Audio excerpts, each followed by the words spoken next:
Ready? It's a sure sign that we're starting when the lights suddenly blind us.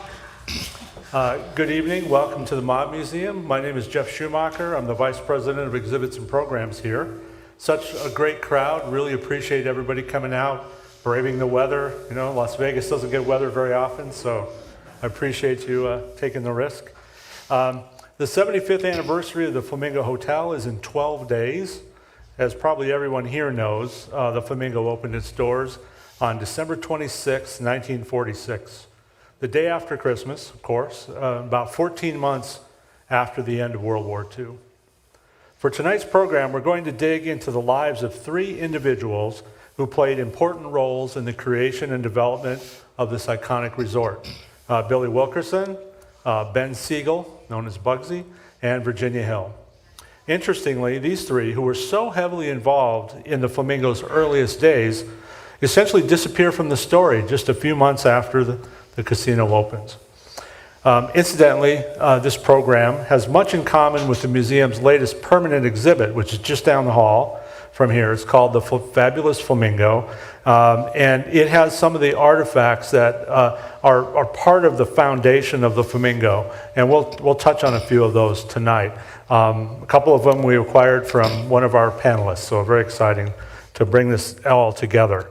So if you have not seen the exhibit yet, I encourage you to do so after the program. All right, so I'm going to start by introducing our panelists. I'll start with Lissa Townsend Rodgers. Lissa moved from New York City to Las Vegas sometime in the early 21st century. This is provided content. She has been a columnist for the Las Vegas Weekly and editor-at-large at Vegas 7 magazine, as well as writing for publications including New York, Food and Wine, and Esquire. Lissa's book on gangster women, Shameless, will be released by Huntington Press in 2022. Please welcome Lissa Townsend Rodgers.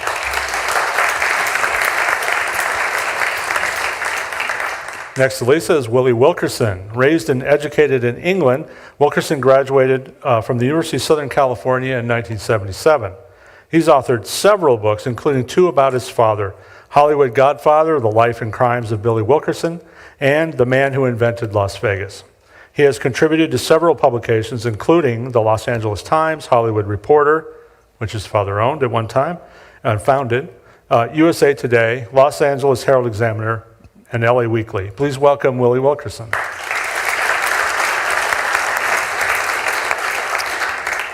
Finally, and not last but not least, is Larry Gragg. Larry is Curator's Distinguished Teaching Professor Emeritus at Missouri University of Science and Technology, where he served as chairman of the History and Political Science department for 17 years.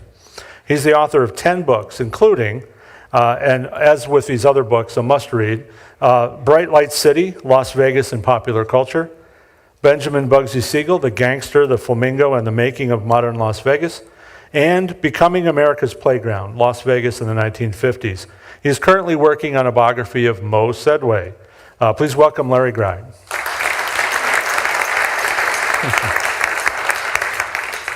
So I think we're going to start at the beginning, which is often where these things start. And what I want to do is start with the beginning of the lives of the three individuals who are at the center of our story tonight. And so I'll start with Lissa. Please tell us a little bit about Virginia Hill and how she ended up in Las Vegas with Bugsy Siegel. Okay, I'll try to keep it brief. It's a long story, but she was born in Bessemer, Alabama in 1918, pretty much in the middle of nowhere to, classic drunk father, overworked mom, bunch of kids, very Tobacco Road scenario.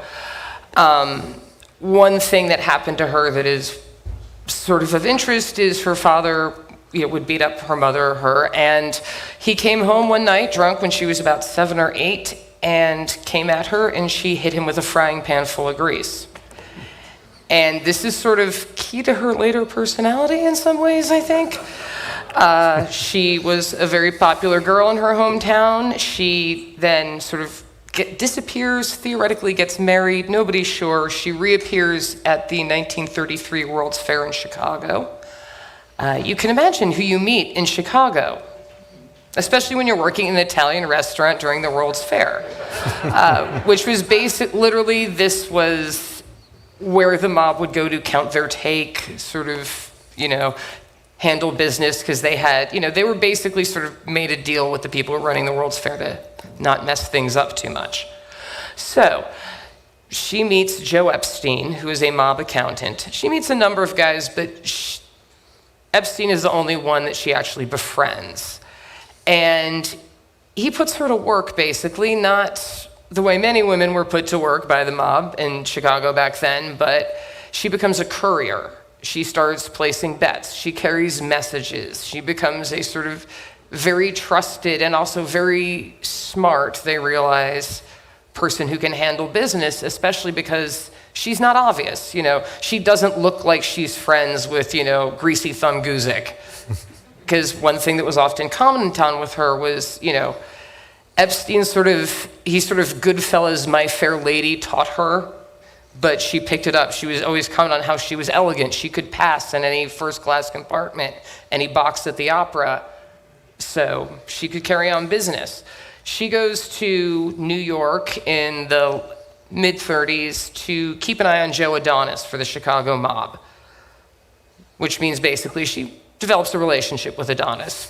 They have a great time. They tear the town up.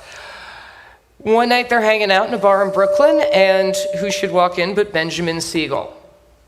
He and Virginia kind of lock eyes, other things lock, and she gets in a lot of trouble for basically, betraying her job, which was to watch Adonis and not mess with others. She takes off, Siegel takes off for Los Angeles.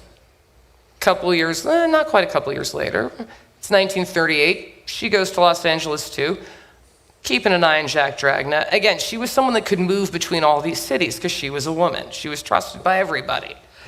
And she and Siegel meet again because they sort of move in the same circles. She has developed this reputation not as a mob queen so much. Everybody thinks she's an heiress.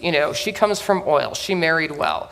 She throws parties that cost $7,000 a night. Some at Yes, some places your father owned. And, this was reported on everywhere. It would get her later. And this is, again, how she crosses paths with Siegel, who, as we all know, sort of hung around in Hollywood again at the time. She does make one brief film appearance in the background of Manpower, but any report... And she did actually sign a Hollywood contract, but then decided, who wants to get up early? She's already got headlines, she's already got money, she's already got fabulous everything, she already gets her hair done sitting next to Betty Davis. Who cares? But she does look great in her one 5-second moment. So she and Siegel continue their relationship. They really can't stay away from each other, and he's still married to his wife Esta at the time, but he finally does divorce Esther, or she divorces him. Probably can't stand it anymore, however, but they don't marry, although there were reports that they did. There was a ring, but no evidence of an actual wedding. But unfortunately, the same time he gets divorced, he develops another relationship with the Flamingo, ... So. Very good. That's a good place to hold off the rest of the story. Willie, so your father, Billy Wilkerson, got this whole ball rolling. Why don't you give us a little background about him and why he was drawn to Las Vegas?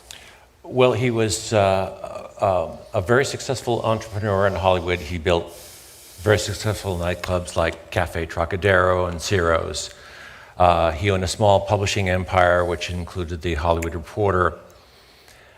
And he was virtually printing money. The problem is that he was a chronic gambler par excellence and absolutely bleeding funds. How he ever averted bankruptcy, I don't know. One night over at a member of Joe Skank's house. Joe Skank was the chairman of 20th Century Fox Pictures. And Joe Skank himself was a chronic gambler. And my father poured his heart out to Joe and said, I'm really taking a pounding at the tables. It's only going to end badly. And Skank said, I got the cure for you. Build a casino, own the house, own the casa. because the inference is that if you lost, the money would be cleverly recycled. And that's really the genesis of the Flamingo. He had been visiting and gambling in Las Vegas well before he started working. Oh, he was their best customer. Oh, you guys should see these gambling checks in the. Jeff gave me a call when I donated one. He says, "This check is for $27,500 in 1945." I said, "Yes, Jeff." There's a lot of money in 1945. Well, you know, when you think that the median income at that time for Americans was what, Larry? What was it? What, 2,000, 25? That's about right. Yeah. It was just an enormous amount of money. Prior to the program, we were talking backstage. My dad gambled, went to the track every day and gambled on each race. I think there's 8 races. So that's 500 times 8. I fail math at school, but the fact is, that 4,000. you know, these were chests. I've still got them for 1944 and 1945. This guy was literally taking a pounding. I mean, how his businesses stayed open, but they were lucrative businesses, but he knew he had to do something about his addiction. Yep, very good.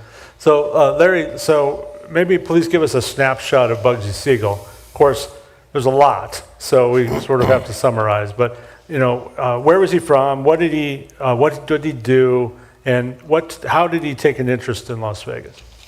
Siegel, by the way, we were talking before we got started that no screenwriter could make up these 3 characters. There's extraordinary people, they're unique characters, and they just came together at the Flamingo. Siegel was born in 1906. His parents were immigrants. They arrived in New York in 1903, quite poor. When I interviewed his daughter, Millicent Rosen, she said he had to quit school in about the 5th grade. That was typical of immigrant families. 1 or 2 of the children have to work to bring in funds. But he was attracted to the gangs of the Lower East Side of New York and never got out of the gangs. He progressed to being a bootlegger in the 1920s with Meyer Lansky and Moe Sedway, and that's where he developed his reputation as a genuinely tough guy. I mean, if you are taking a load of illegal booze from point A to point B, you want Siegel to be one of the guards because he's absolutely fearless. There's nothing he won't challenge, no person he won't challenge. He gets wealthy from bootlegging. He marries Esther Krakauer, and they live in the Waldorf Astoria for a while. And then they come out to California. He rents a couple of houses, and then he builds this 35-room mansion with an Olympic-sized pool in the back. And he becomes familiar with name a Hollywood celebrity in the 1930s, the early 1940s. He knew them. His daughter, again, Millicent Rosen, told me one day she came home from school and sitting on the couch was Cary Grant talking to her father, and this was just common. These celebrities would come to their house. He made his money after Prohibition ended by investing in the stock market, in investing in illegal gaming operations in Southern California, but increasingly it was with the race wire that he made a lot of money. And that's really is the hook that brings him to Las Vegas, because the state of Nevada is the first one that permits off-track betting. No matter where the race is, you can place a bet in the state of Nevada legally, and he knows if he can get the race wire in Las Vegas, he can make a lot of money. So that's the hook that initially brings him to Las Vegas.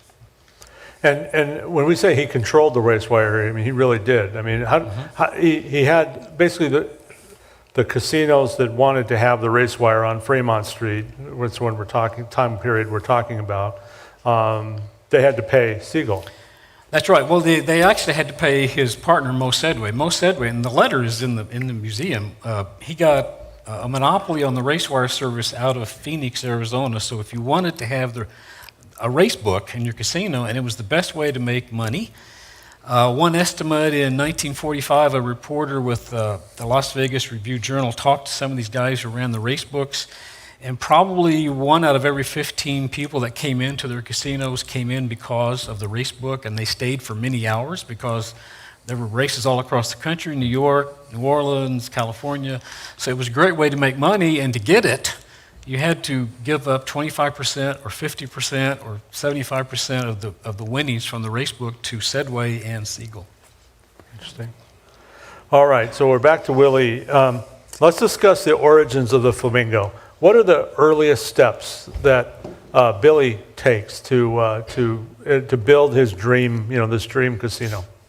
Well, first of all, he had to find property, and his vision was something really grandiose. So he needed a lot of acreage, and he wasn't going to find that downtown where we are now. And he noticed that there was land available outside of town. There was 33 acres available, of which he bought. Then he got his contractors and his architects and his designers involved, and slowly this picture emerged of what we know today is the casino resort, which we take for granted. But in my father's day, it was like a Disneyland for gamblers. And so it was this gradual process of putting this together step by step. He needed $1 million to make his dream come true. He could only get $600,000 out of the Bank of America because they knew he was a gambler, so they wouldn't fund him anymore. And the other thing that handicapped him too is that, when you give a chronic gambler that kind of money, it's fatal. And he started gambling his construction money away, to the point where the Flamingo was almost half built, and he kept going to the tables to gamble, and he just didn't have the money to finish up the project. Just a quick footnote, he also got some money from Howard Hughes to build the Flamingo. Mm-hmm. Yeah, well, that was one of the people he tapped. He and Howard Hughes were very close friends, and Hughes advanced him a lot of money as prepaid advertising.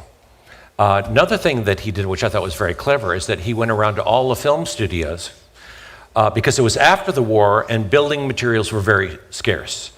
So he went to the studios and said, you've got any sets that aren't being used, and he used lumber or whatever, I'll trade for ads, because the materials just weren't available. So he used every resource that he could. So Larry, now at some point we have, enter stage right, Bugsy Siegel, or stage left, I forget. But how does he become involved with this project? Well, I found a couple of references to this after I published the book in 2015. So I can date it pretty precisely. It's January 1946.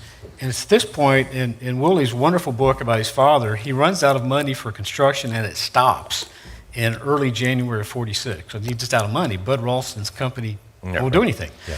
So at this point, there's a fellow named Sam Rothberg, and he has a brother named Harry Rothberg, and they were very, very successful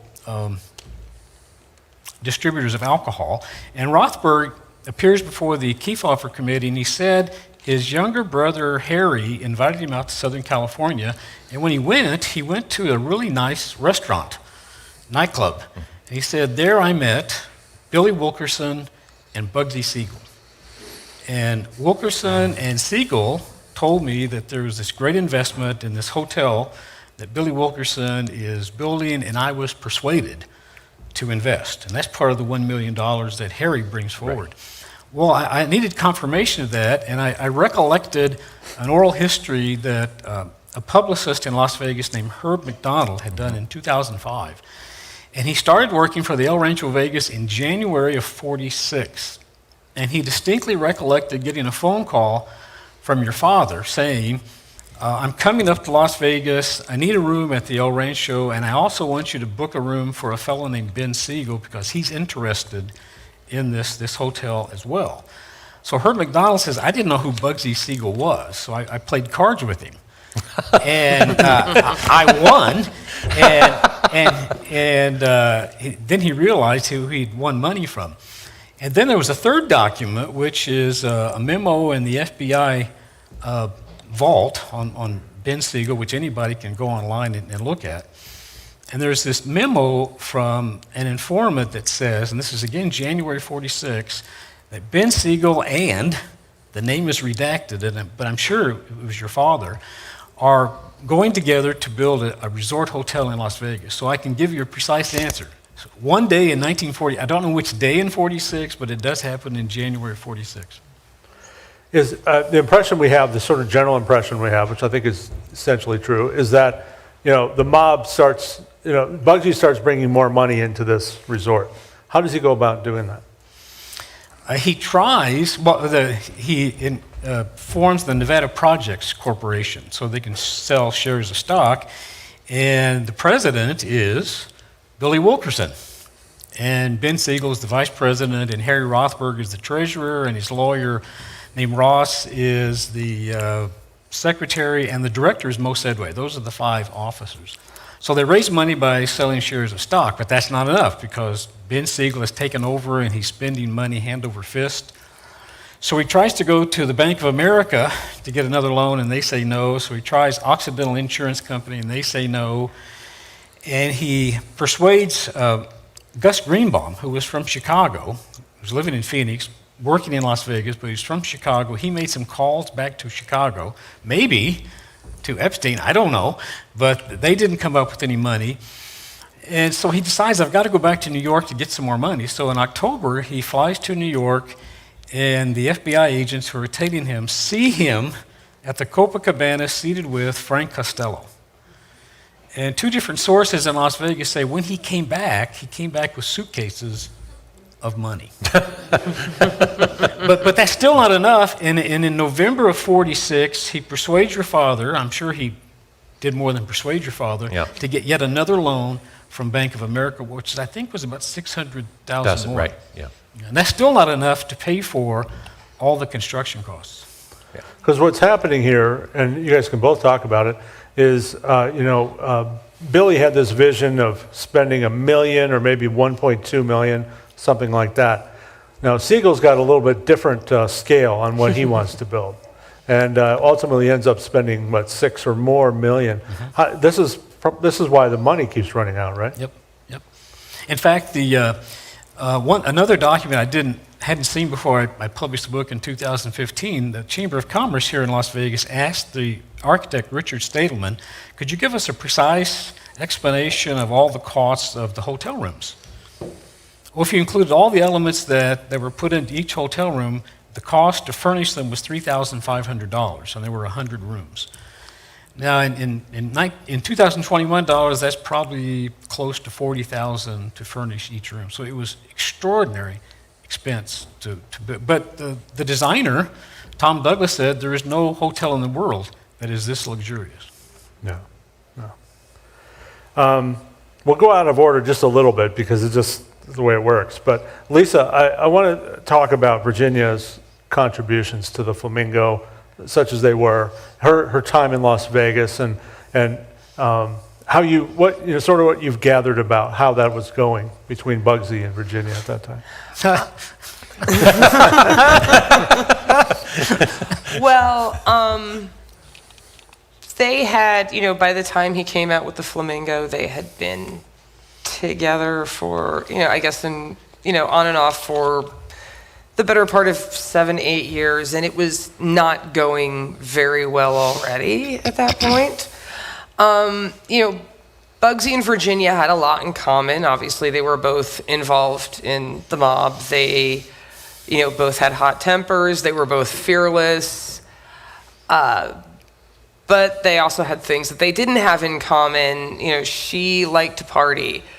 And that is, I think, also one thing that she contributed to the Flamingo is, Bugsy basically was not a night owl. He was not a guy that you would see out dropping $7,000 at Ciro's.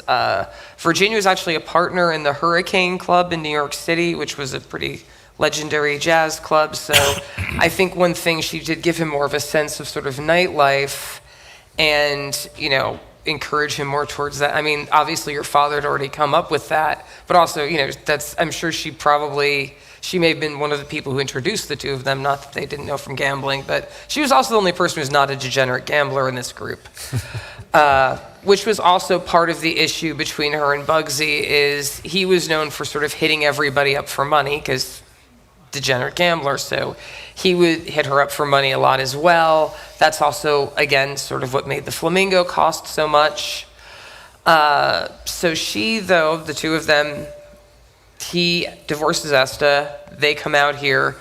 While he's working on this project, he builds this fabulous penthouse with bulletproof glass for the two of them.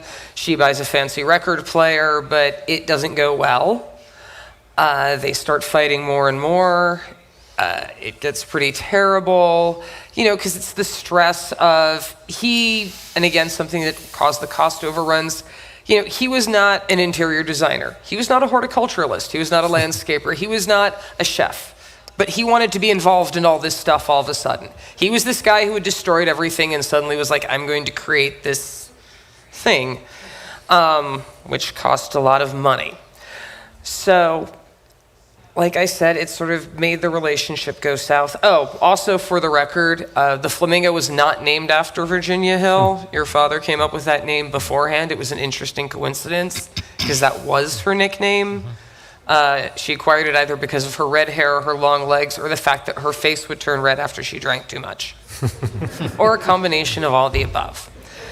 So their relationship begins going south. As things go south with the Flamingo, it all goes bad.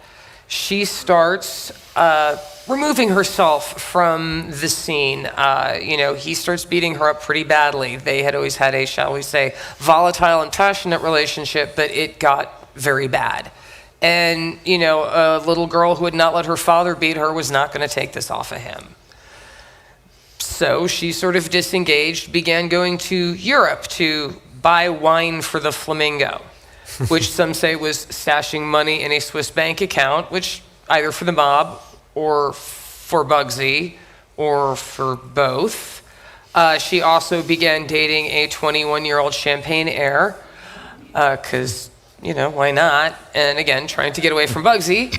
So Ocean, new boyfriend, and fortunately, she was not present when things went really bad for him, although it was her house, so I don't know if you want... We'll get back to that in a minute. So the point is she leaves Las Vegas after the Flamingo opens and goes to Europe. Yes. Well, she kind of is not even fully, she's there for the opening of the Flamingo. Howard Greer, designer to the stars, who made gowns for Ava Gardner and Greta Garbo and everybody, designed her like a $3,000 custom gown called the Flamingo that was orange and red, and that was an excuse she would also have to get away, his gown being fitted. In your research, did you find where this gown is now so we can put it in the Mob Museum? No, unfortunately. Jeff, it'll cost too much. Maybe so. No, I'm not sure where. Well, actually, probably if she still had it, because later on all her possessions were auctioned off by the government. So who knows who wound up with it? They'll probably let their kid wear it as a prom dress, and who knows. I often leave these conversations with these ideas, like artifacts we need to acquire. Oh, yeah. Well, if I find out, I'll let you know. So let's talk about the Flamingo's grand opening, or 3 grand openings, as it were. Maybe we'll start with Larry and talk about how this was struck. Why? First of all, if there's any rationale for having this opening on December 26th, and then how he structured this grand opening. Everybody who had an opinion on the opening said, don't do it this time of the year, because it's typically the slowest week for Las Vegas, whether it's 1941 or 1946 or 2010. Willie's father said, absolutely not, don't do it. His lawyer, Lou Weiner Jr., said, don't do it. But Weiner eventually concluded that Siegel felt under pressure to get the thing going, because the projections were that the Flamingo was going to make about $2 million a year in profit.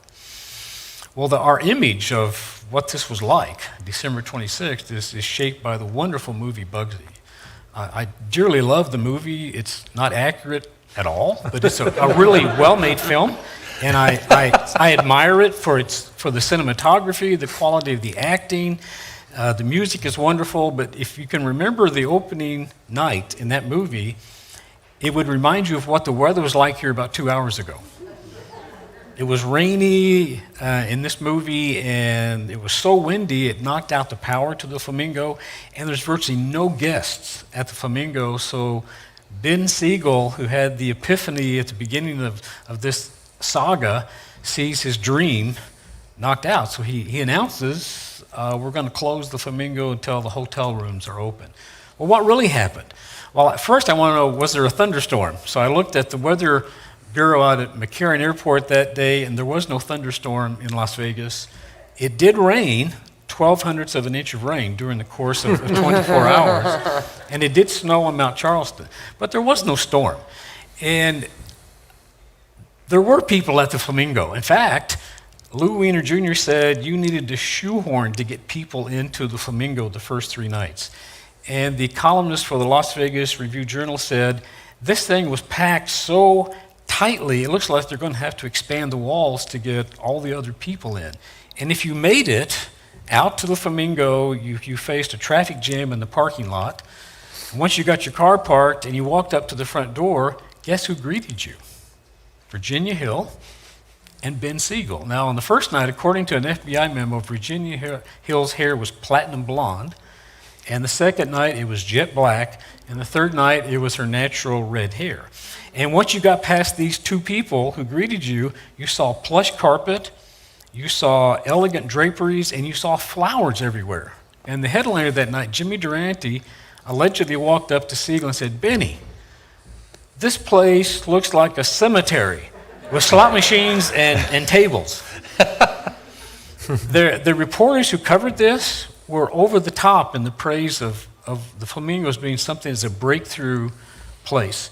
And the third night, which was celebrity night, they brought out Georgie Jessel, who was this famous MC for so many things, and this thing was broadcast over a national radio pickup. So the first 3 nights were genuinely spectacular. Unfortunately, they lost money every night.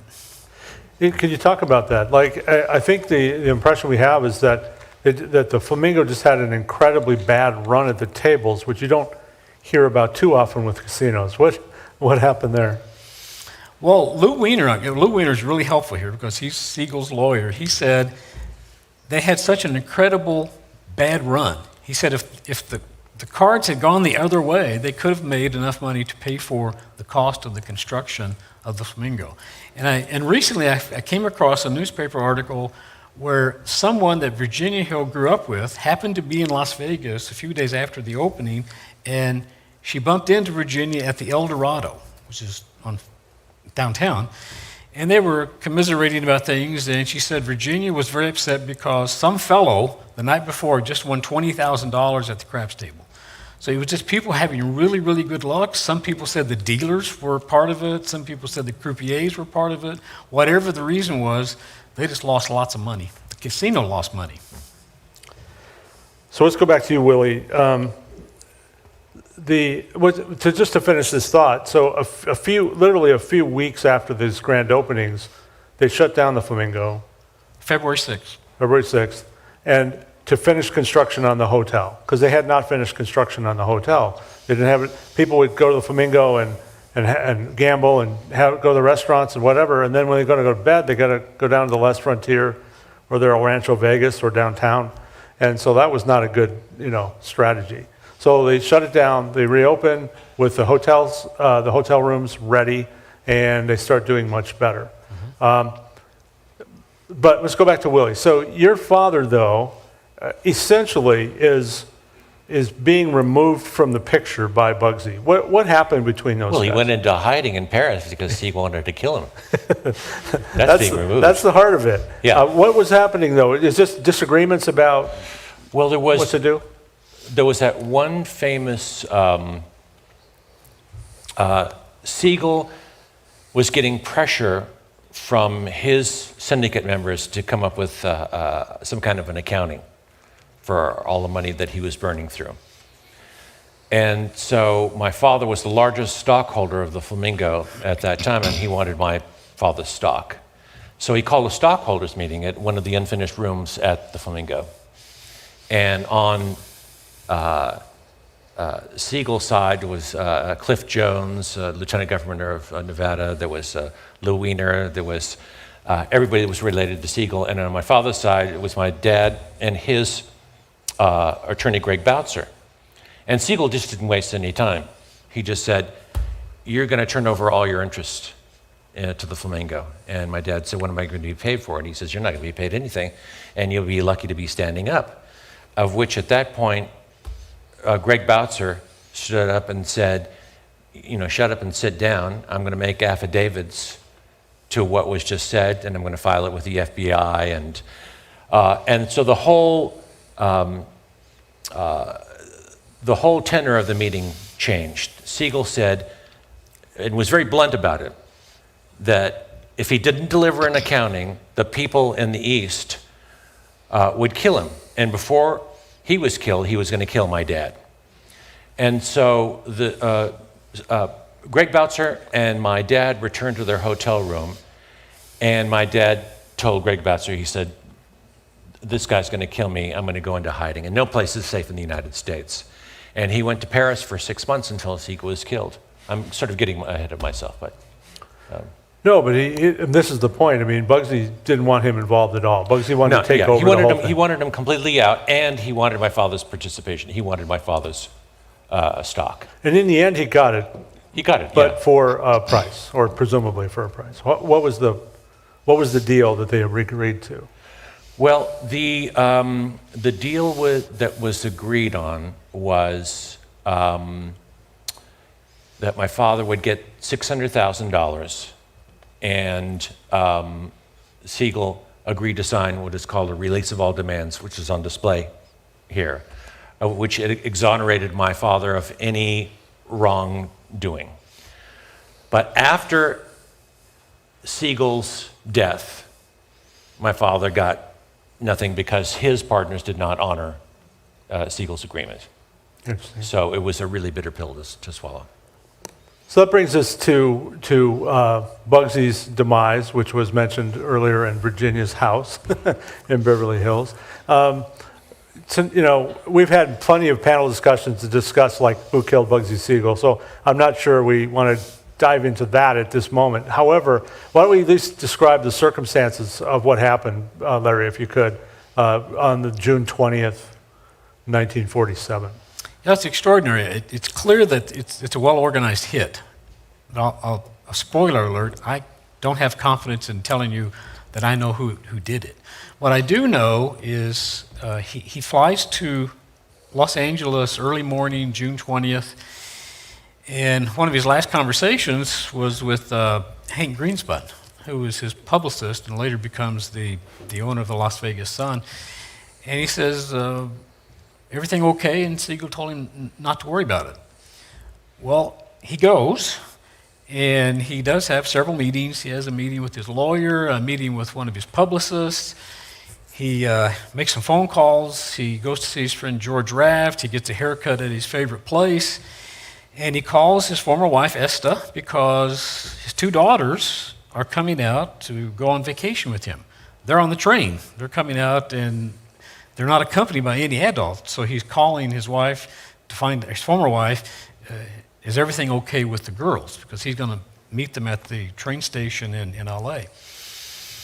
And then he and Alan Smiley and Virginia Hill's brother Chick and Jerry Mason, who was a secretary for Virginia Hill, they go out to dinner.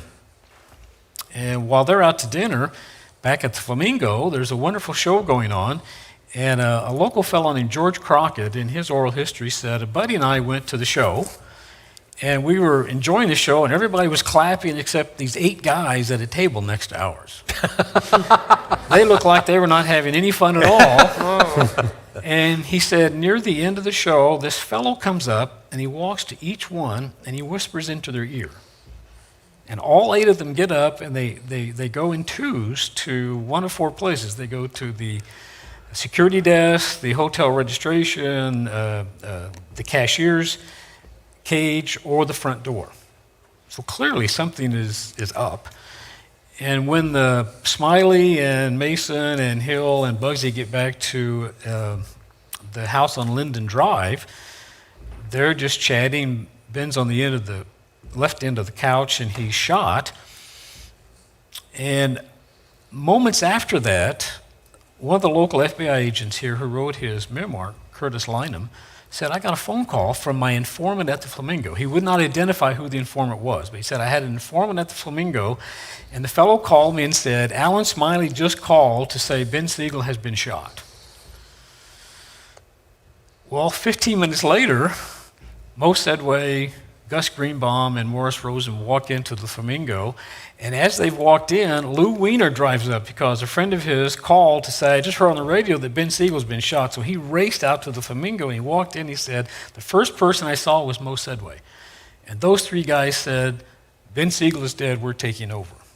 So I can fairly precisely time everything, but I cannot tell you who the shooter was. I can give you all kinds of circumstantial evidence from many, many different people, but I'm still not confident. There may be a good clue in the investigation file in the Beverly Hills Police Department, but I've tried 2 different police chiefs, and they both say, no, can't look at it, it's still an open case. So if anybody knows anyone in the Beverly Hills Police Department, help me out. We'll talk a little bit more about the Flamingo, but why don't we wrap up a couple of people's lives here post-Flamingo. Lissa, why don't we start with you? What happened to Virginia Hill after she left Las Vegas? Well, she was in Paris because apparently everybody ran away from Bugsy Siegel around the time of his death to Paris. She got the news of his death while she was on a yacht on the Seine with her Champagne Air boyfriend. She then sort of drifted around Europe for the next few months, attempted suicide at the Ritz in Paris, at a casino in Monaco, somewhere, basically it was like this glamour tour of attempted suicide that was kind of horrifying. Then she finally came back to America, went to Miami to a house that Siegel had actually bought for her, as she would say, one of the few things he'd ever bought her, or anybody really, and was basically had it all outfitted with fences, lights, high security guards, ex-cops, like with shotguns, the whole thing. Then she fled again, and she sort of bounced around for a while. And she wound up in Sun Valley. She was sort of hanging around the ski circuit and still just spending lots of money and working as a courier and still working for the mob and everything. She was not... whatever she was afraid of, I guess, apparently, whether it was Epstein or somebody, eventually smoothed it over. And when she was in Sun Valley, she met Hans Hauser, who was a Austrian ski champion, who they basically within within 6 weeks at the most, got married in Reno. And they had a child. Shortly, while Virginia Hill was pregnant, she was first summoned by the Kefauver Committee to testify about who she knew, all these various gentlemen. I assume they figured it was a good idea to call in somebody who'd be a little more glamorous. That was one thing actually Kefauver himself said, was she was the most attractive of all their witnesses. Not that that was a huge thing, because again, you saw those guys. Wasn't very flattering. But she was allowed to put it off till after she gave birth, because, it would have looked bad to interrogate the pregnant lady. She showed up, sort of did this flippant, very, I don't know, I have no idea what you're talking about. I know nothing about business. And the funny thing is she'd always mocked other women who hung around the mob as like dumb Doras, Maul's wives. Like, you take what you're given, you have no idea, you la business, I know what's up. She did this amazing interpretation of that person for the committee, and she kind of thought she'd managed to get away with it all. And what she wasn't thinking about was what got Capone, what gets everybody, is all those great, fabulous Hollywood magazine stories about $6,000 at Ciro's, this money in this nightclub, tipping everybody at Perk Westmore Salon $50. They wanted to know where all that money came from, and she's, men gave me presents, was basically her thing. Somebody else paid for everything, what do you mean? There is a apocryphal report of what she said that she did for that money that is not on the official record, but people swore that she actually said it in the live telecast. But so she, after that, Hans got deported for being Austrian shortly after World War II. Even though he'd been cleared as being a Nazi, there was a whole camp thing. But anyway, internment camp is somewhere up in Sun Valley. I guess they had for all the Austrian ski guys. It's very weird. Anyway, so he gets deported. He goes to Chile with the baby. She goes around, tries to get money from mobsters, winds up with all her stuff being auctioned off by Uncle Sam.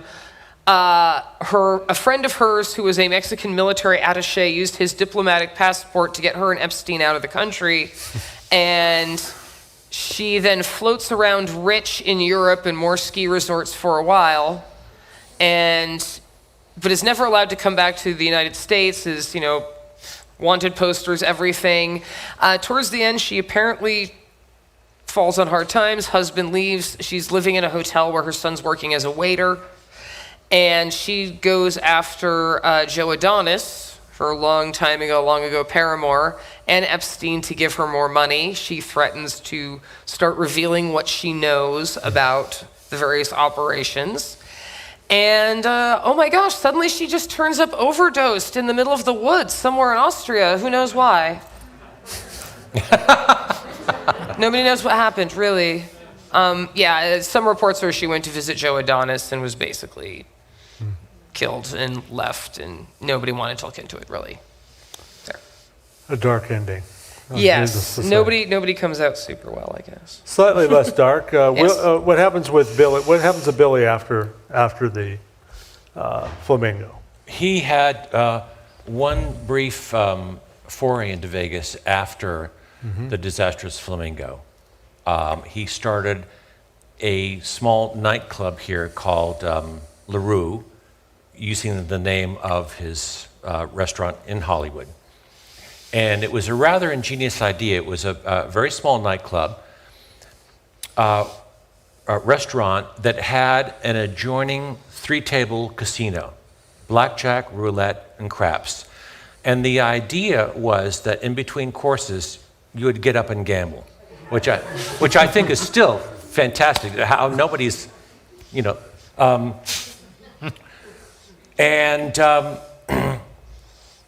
What I was told and what I got from my research is that the boys who took after the Flamingo did not want my father in Vegas in any shape, manner, or form, and so they basically got their mechanics in to play him out. They paid off chefs to put laxatives in the client's food, and assaulted people in the parking lot. I mean, it was just a mess. He lost a ton of money, and that was the point where he walked away from Vegas. Another quick footnote on that: the location became the Sands Hotel. Sands Hotel. Yeah. Yeah. What I was told, and I don't know if this is a wives' tale or not, that when I was born, he miraculously gave up gambling. It was like the coming of the Virgin Mary or something. And I think that's very romantic and very charming, but the truth is that he didn't go to casinos. But every day of his life, he came home and he hit the card table. He would play with neighbors, and they would get in terrible fights. And they played for toothpicks. So I think the gambling gene was still there without the money. No. So, Larry, so when we look at, and everybody can answer this question, I think, but when we look at the Flamingo within the larger context of Las Vegas history, why was it such a pivotal resort? Why was it such a pivotal development for the city? Before I answer that, do you agree with me now that these three people we've talked about, you couldn't have made up? These three characters, I mean, these real life folks, and if you read the script, you go, no, that can't be. There aren't people like that. The Flamingo is critical.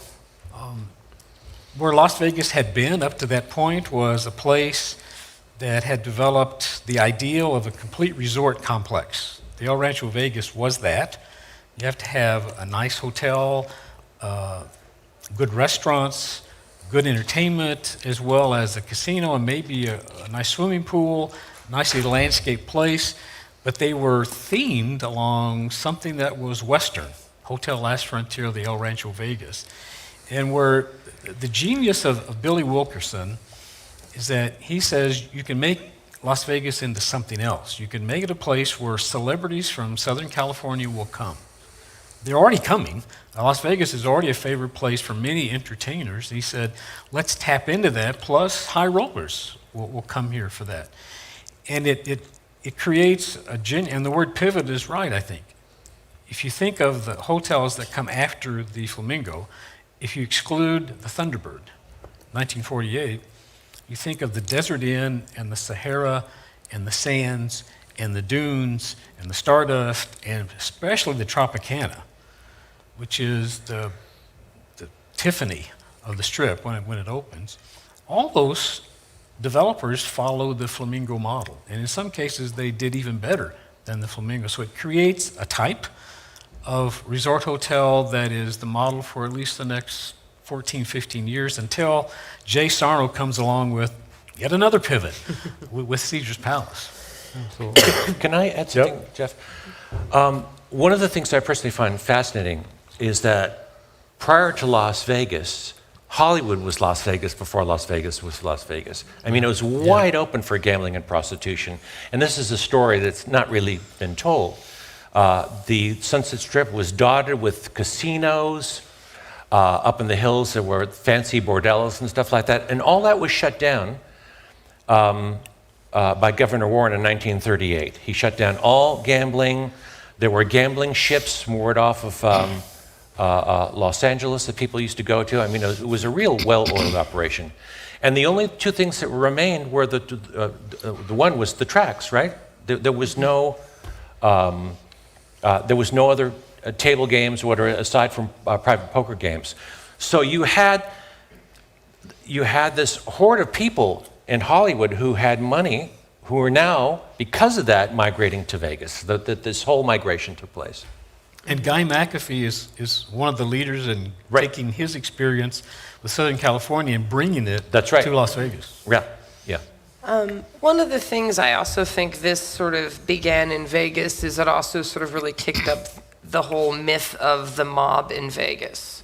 Yeah. Like this was sort of the first casino people went to and were like, that place is mobbed up. That dude, see right there in the casino, that's him. And, that sort of romanticizing of it sort of began with the Flamingo. And, people still talk about it today. At the Flamingo, there's still Bugsy's, bar and the steakhouse and all that. It's still themed that way. And, we're here in the Mob Museum in Vegas, obviously a testament to how that has sort of always been connected and, in some cases sort of peddled as part of the city's myth and marketing. Well, one more piece, Jeff, to that, if I may.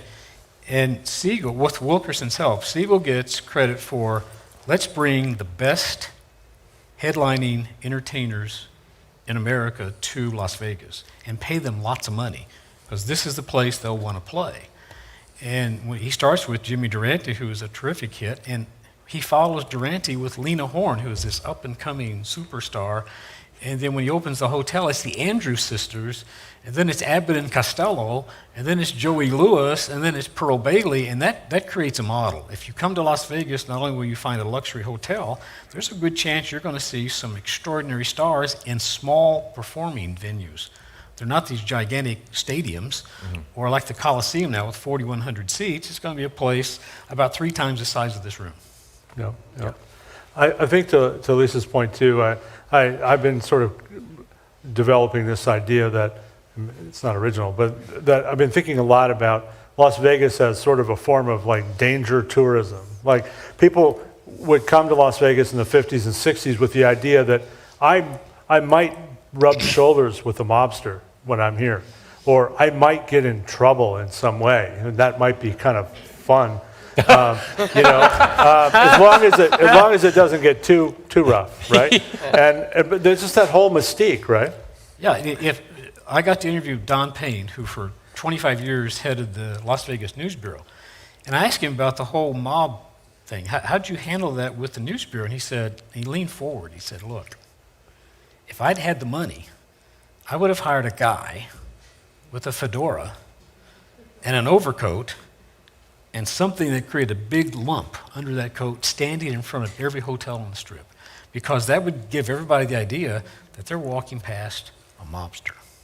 So he wanted to exploit that whole connection, that mystique. Yeah, yeah.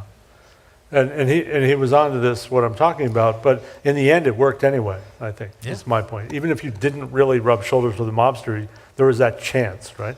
Well, Willie, I think it would be interesting, just briefly, for you to discuss how you came to know so much about your father, because he died when you were still relatively young. Mm-hmm. And so who were the sources who kind of helped you to guide you through this story? Well, I consider myself very lucky because at the time I became curious about my dad. All the principals were still alive. My father's personal secretary of 33 years, his business partner of 15 years. And I hit them at just the right time. It was about 7 or 8 years after my father's death, where they were willing to talk to me. Some had grudges against my father, or things ended badly. And it was from there that I started to really learn the truth about my dad, rather than the sort of fabricated, whitewashed version of, the successful Hollywood entrepreneur, the restaurateur. I learned all of that growing up. Now I was hearing about his underworld connections, about how he ran speakeasies in New York. Even as a kid, I thought there was something suspicious. This guy slept with a loaded .45 by his bed. And there were many times I'd open a drawer and find a .38 in my mother's hat box. There were a couple of service revolvers. And so over time, I knew that there was something suspicious going on. There were family skeletons that nobody was telling me about. So I was very grateful to these principals for coming clean. And telling you things that really that had not been published, that were not, the people didn't really know, too, like the Hollywood him being involved with the Hollywood extortion scandal. Yeah, I don't know if you want me to get into that. Not the whole thing, but the fact that he was involved in that, I think is pretty interesting. Yeah, I think there's a sort of a genealogy here, is that once in bed with the mafia, always in bed. Right. And that really started during his speakeasy days. And I asked one of the principals, why did he do that? And the explanation he gave was that he could always trust the mafia. I mean, they were reliable. They delivered the booze on time. They stuck to their agreements. And I think that was one thing that really impressed him. And so that's something that he carried with him throughout his entire life. When he needed people to run his gaming for him at his casinos, who did he turn to? He turned to gangsters. Moe Sedway, Gus Greenbaum, Farmer Page in Hollywood and stuff like that. I mean, these were guys who all had criminal records, but they knew how to run these operations, and they were very faithful to my dad. Lissa, we mentioned earlier that you have a book you're working on that'll be coming out next year. What inspired you to take on this project on sort of gangster women? I know Virginia Hill is part of this, but not all of it. I started actually, Virginia Hill. I'm not even sure how I started getting fascinated by her, but I did. And then I sort of started running across these other women, and it turned into, if you pour a cocktail into me, I will tell you this story. And somebody then said, you should write a whole book about this. So Virginia Hill is a big part of it. There's also a chapter on Bunny Parker. One of the other ones that's more interesting, I should say more interesting, they're all interesting. Stephanie St. Clair, who was the numbers queen of Harlem, who was one of the few women to actually be the boss at one point. Like, there was no one above her. Then there was Catherine Kelly, wife of Machine Gun Kelly, who gave him his name, bought him his gun, and basically bullied him into becoming, she took this sort of hapless bootlegger and turned him into like public enemy number one. Jerry Rosenthal from Casino, you may know as Ginger Rothstein in Casino, and also Liz Renee, John Waters' movie star, and stand-up broad who didn't rat out Mickey Cohen and went to prison for it. So, and it's called Shameless because it's not just about crime, but in many ways, they sort of got involved in crime because it was what was open to them at the time. Like, sort of the mob, in a weird way, gave them a shortcut to getting away with something or a form of power or money or whatever they couldn't get otherwise, and they were fine with that. So, yeah. Excellent, excellent. Larry, just let's wrap up before we take questions from the audience. You're working on a book, very interesting follow-up really to your Bugsy Siegel book about Moe Sedway. And now certainly Moe Sedway is known to local people who follow the mob story, but you've really dug up some, not that you can share it all right now, but you've dug up some new information, a lot of new thoughts about Moe Sedway. What was his kind of role in this whole saga that we're talking about today? Yeah, most accounts of the Siegel-Sedway partnership, if you want to call it a partnership, is that Siegel just told Sedway he was a gopher for Siegel. He was a genuinely small man, 5'2". Everybody called him Little Moe. And I had that impression too until I started reading the resource materials, and I thought, wait a minute, this guy, he's a fixer. He can fix gambling clubs that are run badly. That's why Willie's father writes a letter to him and Gus Greenbaum. I know these guys know how to run casinos. He comes to Las Vegas in 1941, and he gets monopoly control of the race wire service for his partner, Ben Siegel, and then he discovers that the Frontier Club, which is owned by Guy McAfee, is just not doing well, and he's willing to sell the wire service to him if he and Siegel can have the race book. And it starts off a string of these. The Las Vegas Club, which is owned by John Kell Housels, is not doing well. He's able to turn that one around. And then it leads to the Rex Club, which is not doing well, and he turns that around and calls it the El Dorado, which becomes the Horseshoe. He is the man who negotiates the purchase of the El Cortez Hotel for his mob backers like Meyer Lansky and Ben Siegel and Davy Berman and Willie Icepick Alderman. I love that name, Icepick. That's all you need to know about Willie Alderman. And he is in such control of the race wire that there's actually a race wire war in 1948 in Las Vegas, and there's a lot of threats of violence. So the governor of the state decides we need to investigate, so they send down the tax commission to Las Vegas for a 3-day conference, and they take lots of testimony, and they end up eliminating the monopoly on the race wire. So Sedway ends up working with the Flamingo when Siegel is murdered on June 20, 1947. Within a month, Moe Sedway has led the effort to sell the Flamingo to a new buyer. So he's kind of the guy everyone knows you can turn to because he can fix stuff, but he's almost always in the background. So I'm kind of kicking around the idea of a title for the book to be something like Escaping Bugsy's Shadow. He was always in Bugsy Siegel's shadow, but he's able to emerge from that. And the one spoiler alert is, there's the most prominent theory now about who killed Bugsy Siegel is that it was Moe Sedway. But you're going to have to wait till the book is out to see why. Because they ultimately had a falling out at the end. They had, well, just like he had a terrible falling out with Virginia Hill, he had an awful falling out with Billy Wilkerson, and then everyone said he told Moe Sedway to go away.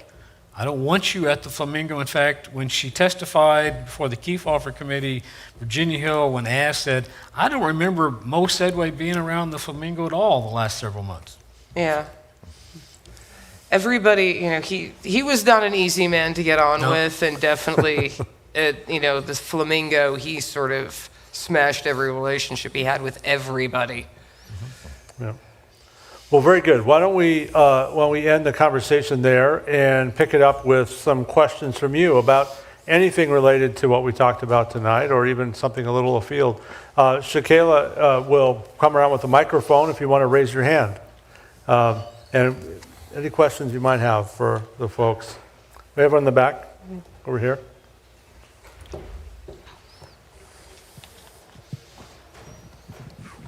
So I don't know if, I know there's some shows that go on with different things involving the mob and all, but I didn't know if they, with connections to the mob or mafia, if it would have cut costs down to maybe get contracts going for construction-wise with the mafia. Do you guys know if they might have done any of that? I'm not sure exactly what your question was. Could you kind of, Using the mafia or the mob's, construction contacts to make building the casino maybe cheaper. I know he said he had a gambling problem, which, he was having a problem getting money to pay for it. If he had connections to the mob or mafia, why not use them to kind of lower costs? Do you know if that was an outlet maybe? One of the big problems in 46 and 47 is that there was a shortage of material, just like there is now, for construction. And in fact, the federal government created an agency called the Civilian Production Administration in early 46. And what they wanted to do was stop commercial construction so there could be material for the building of homes for the 10 million plus honorably discharged veterans coming back from the war. So material was just terribly expensive, as Willie's father found out and Ben Siegel found out, not just because of supply and demand.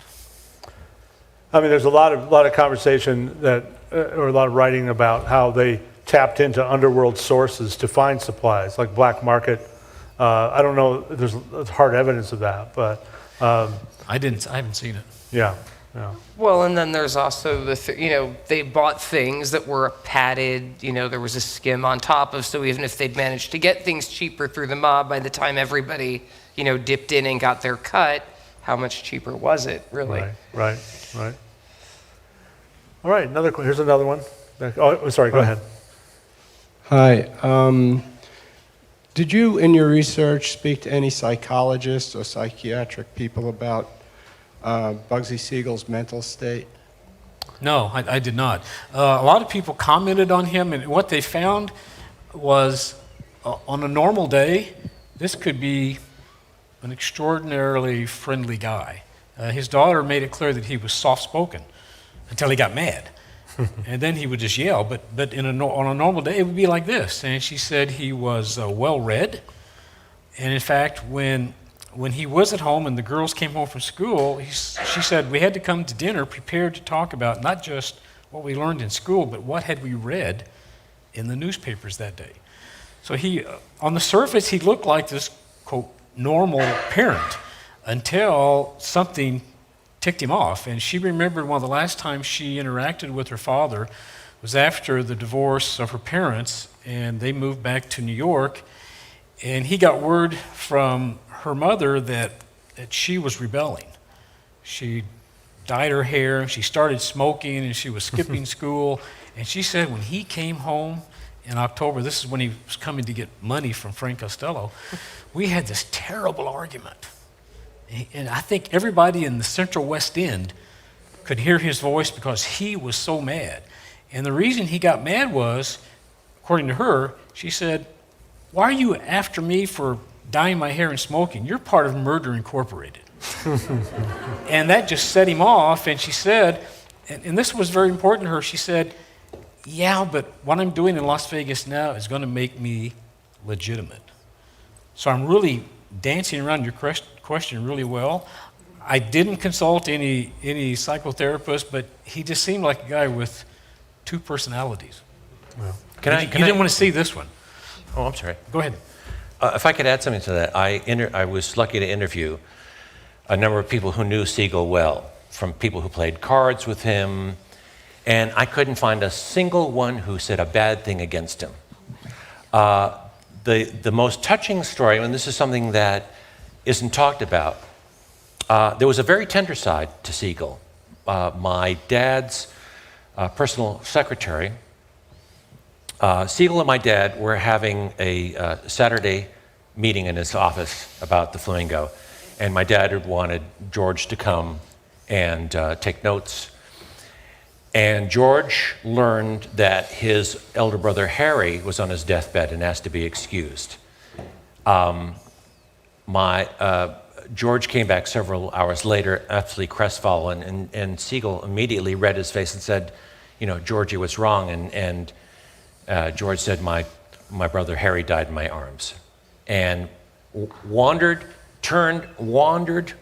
out into the hallway towards his office. And he heard footsteps behind him. When he turned around, it was Siegel, tears streaming down his face. And he took out this toilet roll of $100 bills and was pressing it into George's hand. Take it, Georgie, take it, Georgie. And so that left an indelible impression on him, because vis-a-vis what you were saying is that there was two sides to this man. There was the sociopath that we're all familiar with, but there was this very warm and generous side, which is practically unheard of. No. Yeah, well, one more example of that. Before, let's see, this is early June, there was something called the Damon Runyon Cancer Fund. Damon Runyon was this wonderful writer, and he died of throat cancer because he was a smoker. And they started having these fundraisers to fight cancer, and someone came to Siegel and said, "Can we have a fundraiser at the Flamingo?" He said, "Sure." So the whole fundraiser was there, and he told people like his lawyer, Louis Weiner Jr., "We're going to have an auction of some mink coats and some jewelry. I want you to bid it up." And Weiner said, "I don't have that kind of money." He said, "Just bid it up." And when he would bid it up and win, $800, which he didn't have, Siegel would go give him the money. And when it was over, a columnist named Brigham Townsend said, "I was sitting there with Siegel, and as people were walking out, they came up and shook his hand and said, 'We really like the Flamingo and what you did here with the Damon Runyon Fund.' And according to Townsend, Siegel turned to him and said, 'They really like me.'" So there is that side, but don't be confused. This guy was like this. He could turn the other way. Well, I think that's why the Flamingo was so important to him, was that was going to be his ticket to the straight world looking up to him, and him not only being able to move on, but getting that sort of respect and approval, and that's why it was so important to him, and he felt like he had to be involved in everything. Yep. We'll bring the mic up to you.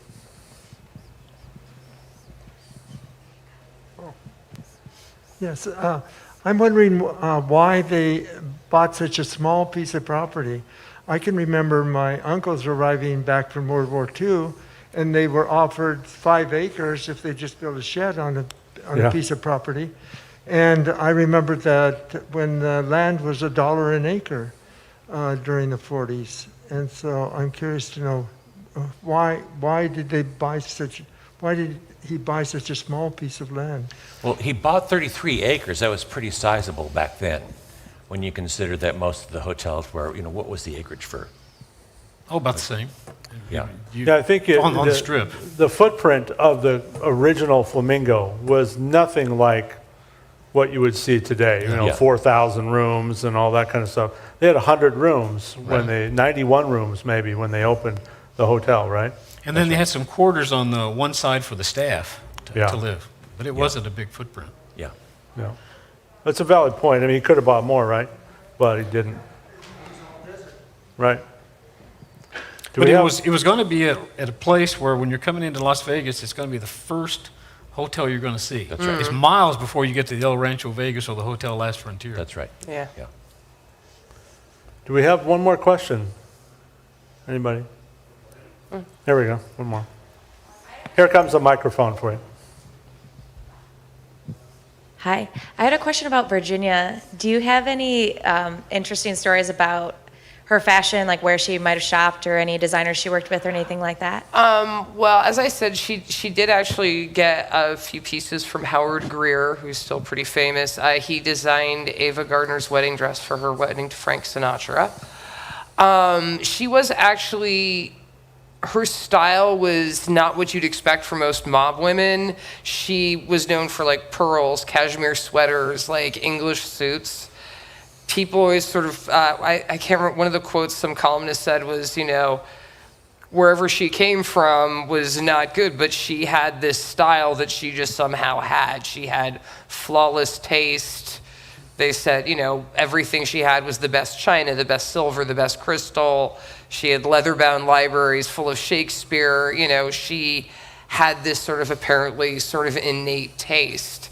And when you see her, she looks more like Grace Kelly or Slim Aarons than, your typical lots of jewelry mob broad. I mean, when she was out, say, greeting people at the Flamingo. Then there was rocks and, gowns, but her style during the day was sort of very not mob style, what we'd think of. All right. Well, I want to thank everyone for coming out. This has been a great conversation. I will mention that I want to mention that if you don't have and you want to get Willie's book, we have 4 copies down in the store on the first floor. So you may want to snap one up for Christmas or whatever. And we don't have Larry's book, but that is available as well on Bugsy Siegel, as well as his other books. And stay tuned for these new books, because I'm sure we'll see repeat performances from these authors here at the museum. Thank you all very much, and have a good night. Thank you.